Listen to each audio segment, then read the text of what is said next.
Bugün yalnızca bir fetih günü değildir. Namusumuzu kurtaracak mıyız? Kılıç çeken herkes ölecek. Ve şimdi kılıçlarımızla ilan edilecektir. Ve zulüm altındaki bütün İslam diyarlarına müjde verin. Fetih için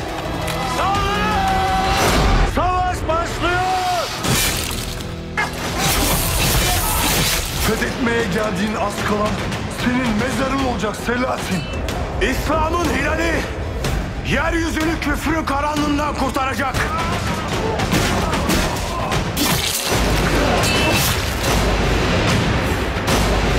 Sizin bir mezarınız bile olmayacak.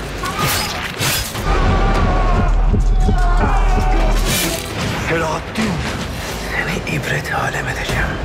Bugün mazlumun zalime galebe çaldığı gündür. Allah!